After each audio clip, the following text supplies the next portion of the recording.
Well, we're continuing our study through the book of Psalms. For those visiting, each week we spent really the last month diving into Psalms, into the study of Psalms. We're incorporating that into our singing when we come together. We're studying that in our Bible class. We're incorporating the Psalms in our prayers, how we pattern our prayers during service. And it's been extremely encouraging. I've really enjoyed this exercise that we've been doing and the studies that we've had so far. And the study, particularly in Psalms, what we're doing on Wednesday nights, are those Psalms written by David specifically. And this evening, we're going to look at 11, 12, 13, and 14. So Psalms 11 through 14. The topic on this, I guess, when we were sent these was these groupings of Psalms that kind of carry the same theme for us to talk about and discuss. And for these four, I guess the theme that was put on this was trusting in God, trusting in the Lord. And so if you've been in this class, you've been realizing that these Psalms we've been looking at are a little different in nature. The focus is different, and that's what we're doing, is we're studying these and gleaning different things from these of what David is going through, what he's praying to God about, what is being stated or said, what we're learning, the wisdom that's in these Psalms. And so this evening we'll be doing that same thing in looking at these four Psalms specifically. Although they are short, there's a lot packed in there and a lot that we can get as far as quality. So we're going to jump right in here, start with Psalm 11. My goal is hopefully we will get through all four, but if we don't, that's okay.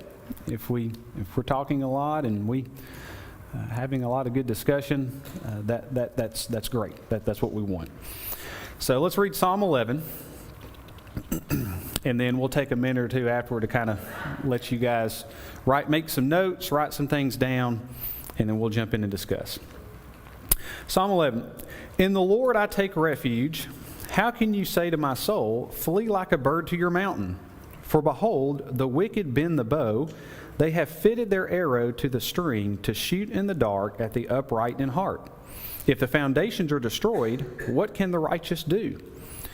The Lord is in his holy temple. The Lord's throne is in heaven. His eyes see, his eyelids test the children of man. The Lord tests the righteous, but his soul hates the wicked and the one who loves violence. Let him rain coals on the wicked. Fire and sulfur and a scorching wind shall be the portion of their cup. For the Lord is righteous. He loves righteous deeds. The upright shall behold his face. All right, take a minute or two to make some notes. Okay. So let's look at this. Let's focus in. I think the psalm is broken up here. Let's focus in on the first three verses. So what are some thoughts on how you see this psalm starting, and what is the mind frame, the mindset of David?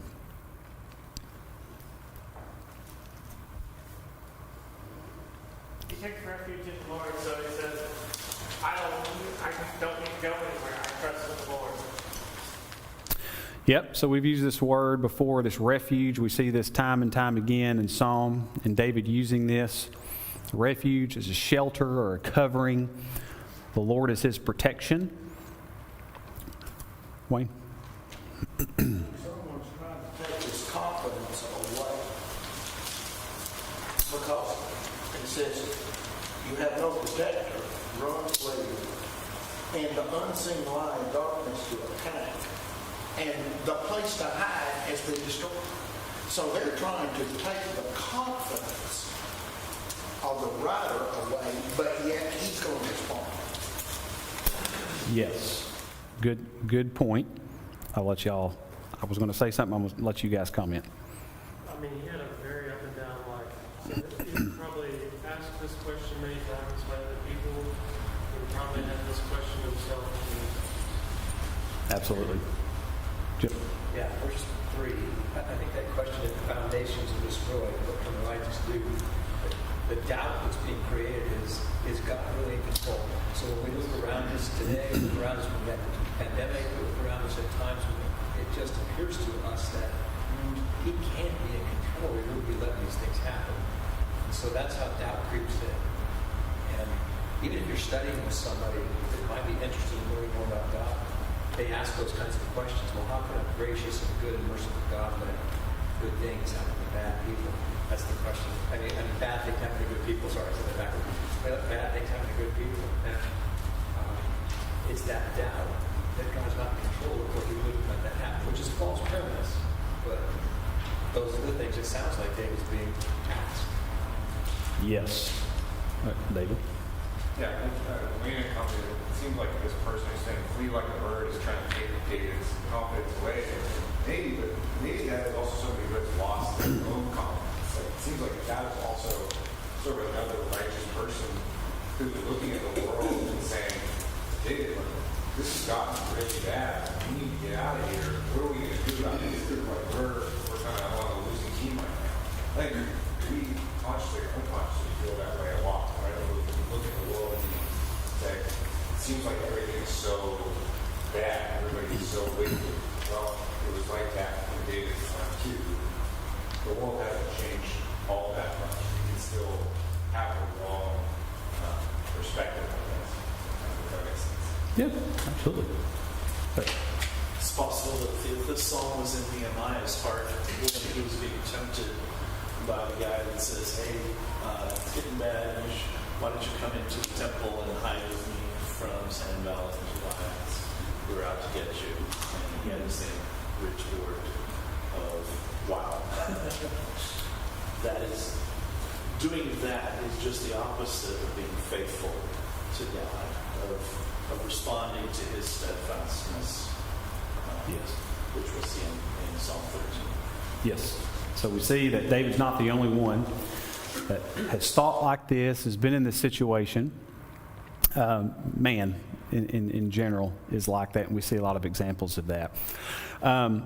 In my studies of this, some notes that I had read or some of my studies is this psalm was a lot of these psalms you can't necessarily pinpoint exactly. We don't know for sure, but it seems from the writing of the psalm that this was around the time that Saul tried killing him, and he was fleeing.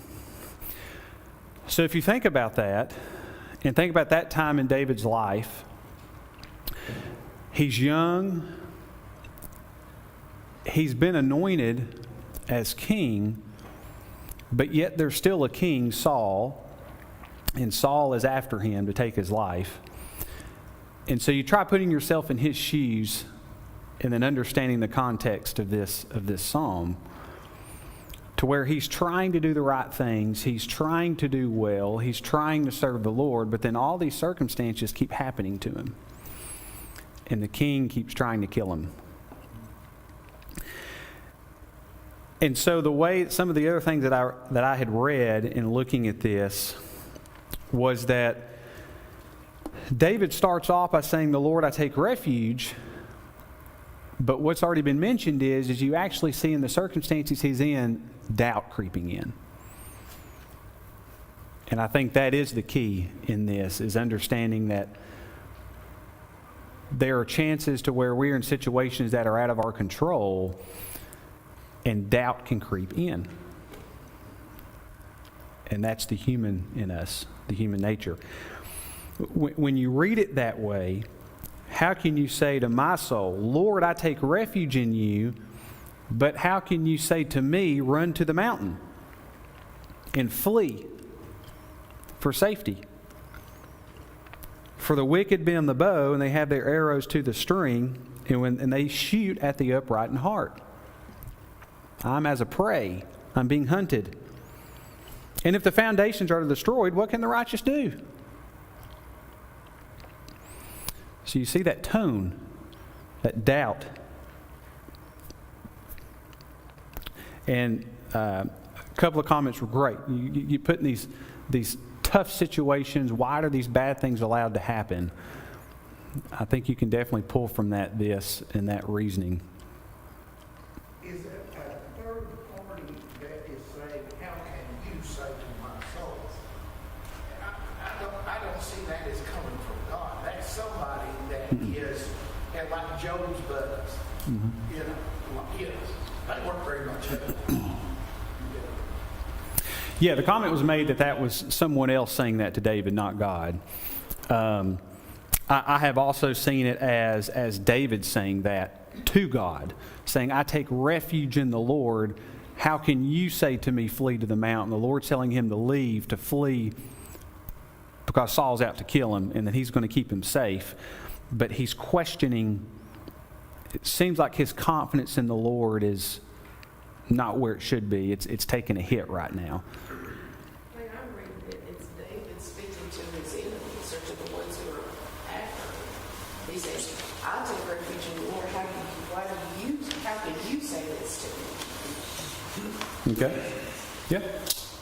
How many times do we feel like we're forced into silence by peer pressure or something? And I see somebody trying to force him into not doing what he wants to, what he should do. Yeah.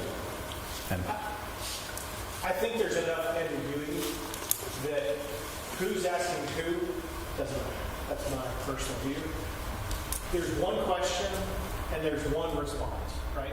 Verses 1 through 3 represent the question, and then verses 4 through 7, really 4 through 6 is the longer response, and then verse 7 is like, by the way, here's the summary of my response in case you didn't get it in the first 3 verses. Here's one: the Lord's righteous, he loves righteous deeds, the upright shall behold his face. So whether it's David questioning the situation or someone questioning David, the ultimate response, the ultimate faith, and the ultimate place that he's going to put his faith is in this verse 7. It's a very, very strong statement. It's like, go away. Like, I don't need to hear this mess. Here's what I believe. Yeah. Leave me alone. Yeah, so we'll use that to transition to the next, the second half of this, because yes, we've said a lot of comments and laid that down. I agree completely with that we see David's response, regardless of who it is to, the second half of this. Yeah, I was just thinking what Adam was about right before you started talking. If you just take the first half of verse 1, where it says, "In the Lord I take refuge," if you move that down to the end of verse 3, and if you start this chapter with the question, "How can you say to my soul, flee like a bird to your mountain?" And it ends with, "If the foundation," in verse 3, "if the foundations are destroyed, what can the righteous do?" And insert that first verse right after that. So, if the foundations are destroyed, what can the righteous do? In the Lord I take refuge. The Lord's in his holy temple. Blah, blah, blah, blah, blah. And so it does seem like one question, one answer, and summarized in verse 7. Yeah. Yep. Any other comments, thoughts?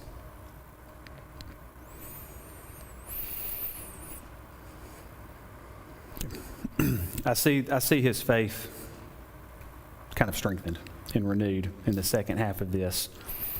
We see that the Lord has been there the whole time. He observes all things. He's in his throne in heaven. His eyes sees, and he is going to deal with the wicked. The righteous will endure. If they do, the Lord will be there.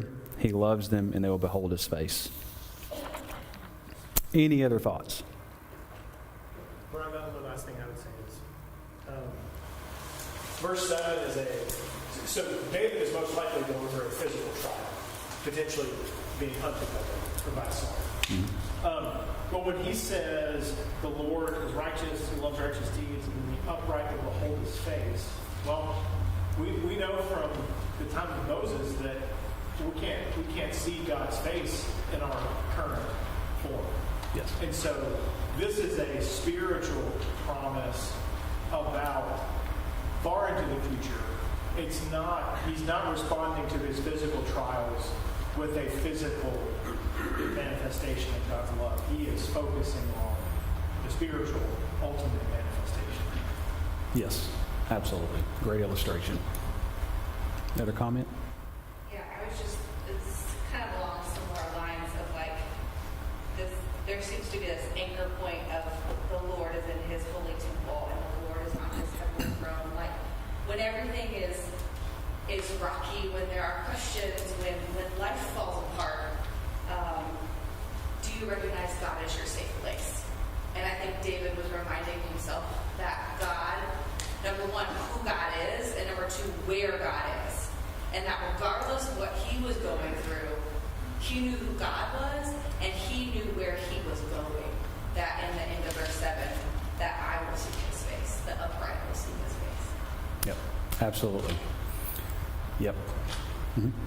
Does this remind you of your sermon Sunday morning? Yeah. Because Yeah, I do think that when he says in verse 4, the eyelids test the children of man, the Lord tests the righteous, your sermon on Sunday morning was about what we gain from overcoming those tests, the maturity that we gain, the sharpening that we gain, the confidence that we gain. And I think that's what David's saying here, is that I gain confidence through these tests. Yeah, I'll be honest. I did my sermon first before getting to this and starting my lesson on this, and I got through it and was like, maybe I should just do my sermon again. I was like, this is, I don't know how ironic that is that I end up getting this after just preaching on this. So, and there's actually some more from that coming in some later Psalms as we studied. I couldn't believe it. And I was like, wow, what are the odds of that? But absolutely, the Lord tests the righteous. So going back to Chip's comment earlier, what I was going to use to connect those two dots actually was the fact that a lot of times for us, we question God and why do we allow bad things to happen? And if you were not here for the sermon, and if you remember if you were here, there's a purpose for trials. God puts us through trials to test us. He's testing our hearts. He's testing our confidence and reliability and dependence on Him. And through that, we're going to look to Him as the one who's in control and in authority. And we have our confidence in Him that He's going to be the one to deliver. And it's only going to make us better and draw closer to Him. And I think we see that with David here and throughout his life. And the only thing I would add to that is that He doesn't test us so that He's hoping we'll fail. He's Correct. testing us because of what we gain from it. It's His way of disciplining us, training us, building us up.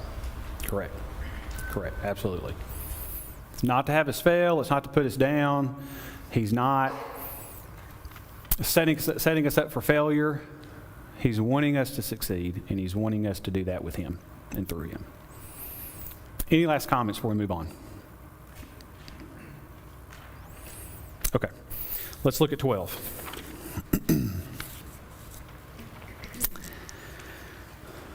Save, O Lord, for the godly one is gone, for the faithful have vanished from among the children of man. Everyone utters lies to his neighbor. With flattering lips and a double heart they speak. May the Lord cut off all flattering lips, the tongue that makes great boasts. Those who say, with our tongue we will prevail. Our lips are with us. Who is master over us? Because the poor are plundered, because the needy groan, I will now arise, says the Lord. I will place him in the safety for which he belongs.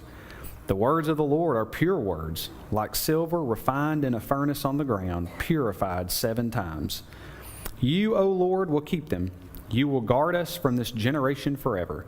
On every side the wicked prowl, as vileness is exalted among the children of man.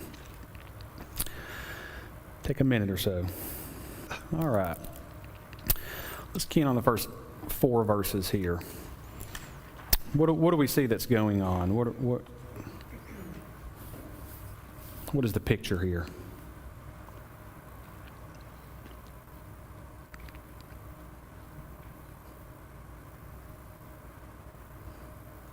It's a bleak picture. It's a picture that doesn't seem like there's any hope. Yeah. Yeah, it doesn't look good. I feel alone. Lonely? Why lonely? I don't know, that's just sometimes how I feel. Like, Yeah. good grief is going on. Mm-hmm. It's lonely because you can't even trust your neighbor. Yes. Yeah, Wayne. I'm reminded before the flood, everybody just was evil in their minds continually, which if you look down to verse 4, it's kind of like people that are saying, who can tell me what truth is? It's just a disgusting world. Absolutely. Malcolm? I'm reminded so much of Saul's double speak throughout David's whole life of oh, you're my son. Actually, I gave my daughter away to another guy. Now you can marry this daughter. And then all the ways he manipulates David over and over again. And oh, I'm really sorry. I tried to kill you. Come back now. Actually, I'm gonna try to kill you again. There's just a lot of back and forth. And that's kind of what the beginning of this song was emphasizing. It's everybody just tells me it's okay, and then it's not okay. Yeah. So we written just, before Jonathan died? what was that? Is this written before Jonathan died? Or after? Do we know? I do not. I don't know that right off the top of my head. Does anyone know that? I don't know. It seems like it's a strong contrast between people who you can't depend on to tell you the truth and God who you can depend on. Yeah, so it seems like in the world right now, he's alone. There's no righteous. And as Adam said, you can't even look to your neighbor. So there's deception, there's corruption, there's lying, just arrogant people, and who they're putting their trust in themselves. We don't see that today, do we? I mean, we wouldn't have that in our country, 21st century. It hasn't changed much. Hasn't really changed much. People are people. That's right. All right. So what's the response to that? What does he say in verse 5 moving on? What do we see as the counter to that? We can't respond in the same way that the world does. Correct. We need to have the pure words of God. We can't respond, the devil's off, we can't lie, we can't flatter. Yeah, so you have this picture of comparing the words of man and the words of God. And this contrast. The words of man are evil, they're deceptive, they're not going to follow through, they're lying. The word of the Lord in verse 6, pure, like silver refined in a furnace on the ground, purified 7 times. Does that sound familiar? Did to me when I was reading this. What is the imagery there? Why is it using this imagery of silver and refined and purified?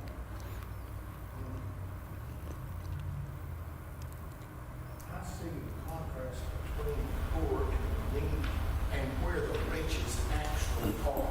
Up above that, it's talking about, the rich, the arrogant, the ones that boast in themselves. And then it says, there's contrast that to the very lowly. And then the next thing is where riches actually lie. In the words like silver. Yes. So I see it slightly differently than in the first few verses 2 and 3 and 4. He lays out this issue where essentially people's word is worthless. Correct. It's so worthless. He makes a super aggressive ask. Would you just cut off their lips? Make it where they can't even say these things anymore. And then the Lord rises up in verse 5 because he hears the words of the poor. And then the contrast that I see is in verse 6, that the whole silver refined by fire is, the comparison is, those other guys, their words are worthless, they're not going to do them, they do nothing but lie. The Lord's words are pure. They are as pure as you can imagine. There is no dross in them. They've been purified 7 times, more times than anyone would ever even try to purify. Yep. An ingot of silver. That's how pure they are. You can trust the Lord. His words are pure. Yep. Absolutely. Any other thoughts?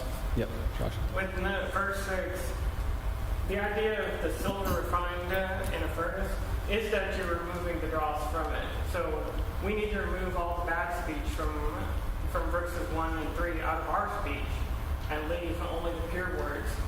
And the idea of 7 times is that it's complete. It's full. There's nothing left. It's complete. Yep. The last two comments focusing on that purified or refining process is the Lord is pure, and it's so pure it's perfect and complete, using that comparison of being purified 7 times. And the Lord is vastly different than the world, and you can put all your trust in Him because of that. Jacob? Yes, sir. Let's not lose track of the relational aspect of the confidence here, the heart-wrenching, Elijah-esque hopelessness that he's feeling when he sees everybody around him doing evil. But the difference is, like Psalm 19, David is contrasting with God's faithfulness, not just because his commandments, his words are faithful and just, but there's power behind it, and he has a relationship with this being that he relies on. So unlike Elijah, he's not giving up. He is waiting for God to redeem like he has promised. So there's that picture of God redeeming, because God has promised, I'm going to look out for the poor, the downtrodden. And we can see that in David and other Psalms. You brought up 19, the fact that he continually delivers David out of all these circumstances. And that's what allows David to say confidently, I take refuge in the Lord. And he is my refuge. He is my rock.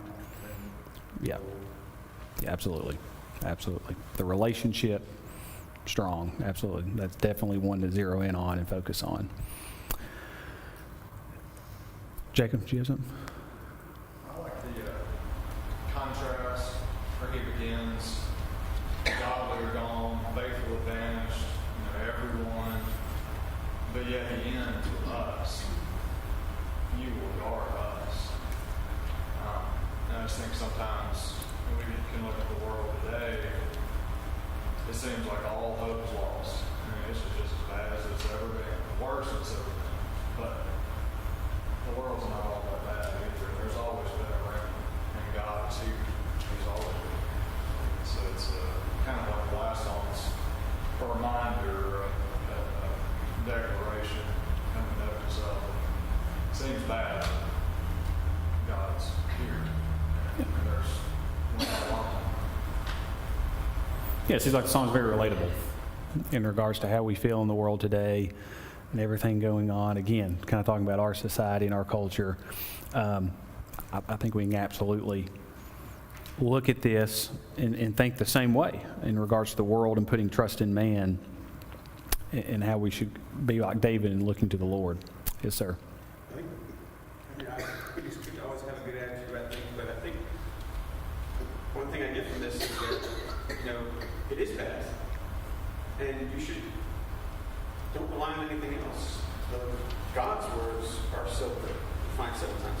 Everybody else, don't put any trust in them. Yeah. And again, that's contrary to what we like to be. We like to be hopeful. We like to say, but these verses kind of signify here that things are bad. And when things are bad, don't trust in God's words only. Yeah, I think very good comment and hitting right on the fact that, again, we're looking at this idea of trusting in God and all these, and here you see obviously a very big contrast between man and how you put your trust in them and in God, because he's able to deliver and he's powerful. I think one of the most interesting things to me about God is that he is a creator via words. Words are anything he says happens. And you look at Jesus described as being the Word in flesh. And so the words of the Lord are pure, knowing that anything he says will happen is a promise. It's comforting when you feel like you are one of those poor or plundered or needy. God will rise up and justify you. That's a promise. He has always done that. He will always do that. That's in his character. And that he'll guard us from this generation forever, even though they're prowling everywhere. You have a barrier between you and your enemy, God. There's no one more powerful to protect you there. Yeah, great comment. I mean, it's for us. I mean, he wrote that not just for him, but for us today. I mean, we can put ourselves in his shoes in the world today, and we can understand that it's no different. And we should be doing the same with God, knowing that it's the same God then as it is now, and he's going to continue to be faithful as he's been. Any last comments for this one? It's really the message of the gospel. You know, when Jesus quotes Isaiah, the poor, the blind who receive their sight, the poor have, the good news preached to them. This is the good news. In its prototypical sense, there's this confidence that is going through there in the character of God, and it's the reliance on that ultimately brings its fulfillment in God as Redeemer. Absolutely. Yep. Redeemer, restoration. Okay, let's go to 13.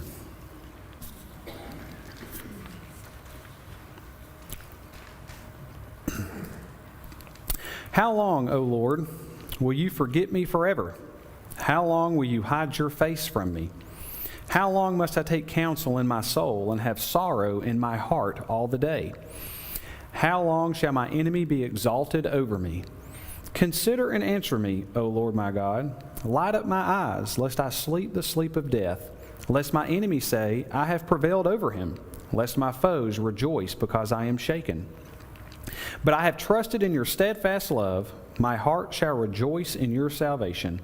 I will sing to the Lord because he has dealt bountifully with me. All right, quick minute.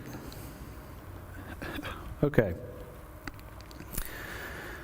So looking at this one from David. Again, starting first 3-4 verses. How is it starting out? What's the imagery? What's going on here? Impatience. Wait, how long? Yeah. What was that? Despair. Patience, despair. I pick up this intensity that's growing in these first three Psalms. 11, 12, and 13 seem to be building in the personal nature. The first one, he kind of says, he sounds like it's just him. He's alone in this fight. It's in chapter 12, it's sort of again, that he might be the one that's being lied to and maybe out on an island like that. This one's all about me, my, I. All throughout every single row, this has a personal pronoun in it. So it seems like it builds in this intensity about how individually David is lamented. Yeah, absolutely. I love how unsanitized this question is. It's just pure honesty. Obviously, it's backed by verses 5 and 6, but I just love David's honesty, and I wonder sometimes if these kinds of questions are on our hearts, but we would never pray them in a prayer to God because we feel that he would somehow be offended by something like this. But that's what's amazing about Scripture is like all those things you're asking, like somebody else has already asked them before, and God is showing us that it's okay to get raw with our emotions with him. Yeah, he's pretty straightforward with God in this need, in this ask, in this prayer. He's pretty real with him and straightforward, and you can see that. You can see the despair. You can see that he's not fluffing it up or elaborating on that at all. A really good quote for me is, pray as you are, not as you want to be. I like that a lot. Sometimes I think we should pray to God attitudes that we think we should have, as opposed to like, Yeah. I don't feel this way right now. I want to feel this way, but this is how I feel. Yeah. I get the idea. When you said unsanitary, I think of transparency. He's very transparent here. He's just being direct with God and asking these questions. I think this is like us. Barry talks about trials aren't trials unless they last a long time because we don't know them.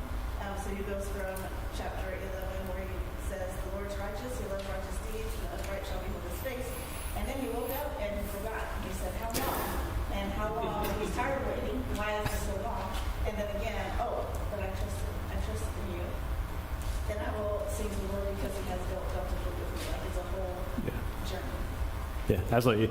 You can read these as if they're different points in time in his life, but that you can also condense these down, and this could be a singular point in time that's taken a long time, and you're having these emotions, and that's what's causing his despair and his lack of confidence. I also think there's a progression of emotion just within this psalm. So in verse 1, how long you forget me forever? And then verse 2 is, well, how long do I have to take counsel in my soul? I have some sorrow. But that's a little bit less serious than, God, you're forgetting me forever. Mm-hmm. Then he gets to verse 3 and is like, well, consider and answer me, O God. He's taken a step back from like, you're forgetting me forever. And then, well, now in verse 5, I trust in the Lord. Second out of verse 5, I'm going to rejoice in salvation.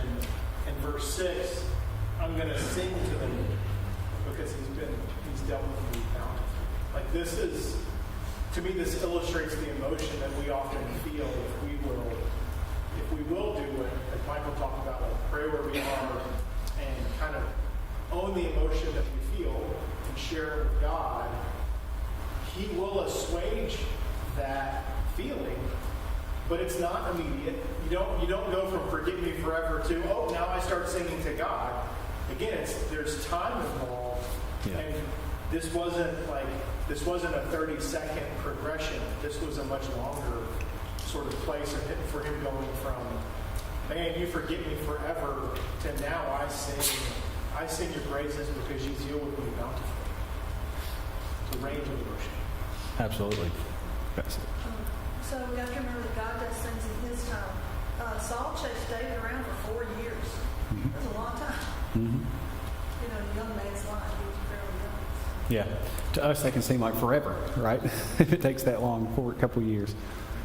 Building off what Chip said about it kind of building from 11 to 13, the way that what he uses to think about God and his response to each of those is kind of builds too. Like in Psalm 11, he talks about like God's position, like he's in his temple interceding for him. God's not in charge. Like he acts like he's appealing to God's character and things he kind of knows about God. Versus like in Psalm 13, he talks about how he is like remembering what he's done for me. Like I feel like it's a little more intense on what it takes to like say when things are really bad. You have to remember like what he's done for you specifically. Sometimes it's not enough. Maybe think about these kind of terms that I don't know can kind of seem abstract. But if you think specifically about what he's done for you, it helps you get through those really, really tough times. Yeah. Take comfort in Him and what He's shown you and in His faithfulness. Do we have another hand? I was just going to say, I read this psalm as an indicator of very healthy relationship.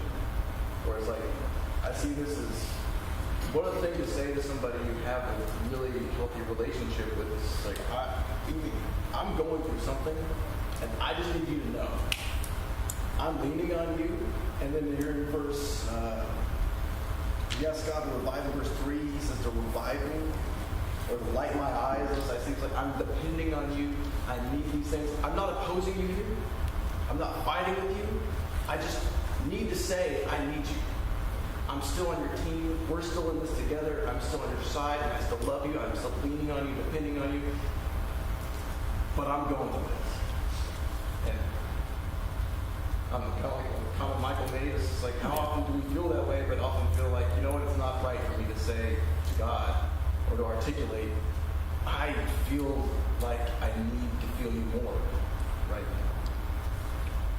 now. Yeah. And it's those tough times, though, that God wants us to say those things, to verbalize those to him to depend on him? I think it's really easy to ask God and ask ourselves too, verses 1 through 4, especially when we're going through a trial. But 2 points of that. One, in my Bible study was there, he taught me about a song. Thank God for unanswered prayers. We don't know what we're doing. Yeah. And secondly, going back to Psalm 11, verse 5, the Lord tests the righteous. Not only, this is what I believe, not only does that show to him if we're still faithful through the trial, it shows our passion for him. But secondly, I think if you give a man a steak every day for his entire life, he'll never truly appreciate it.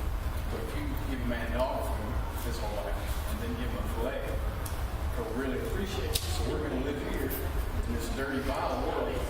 Hopefully when we make it to heaven, we'll truly appreciate perfection. There's an illustration I've never heard before. That's a good one. We're in the dog food of life. We're waiting for a steak dinner with Jesus. There we go. That's a great way to close out. Thanks, everybody.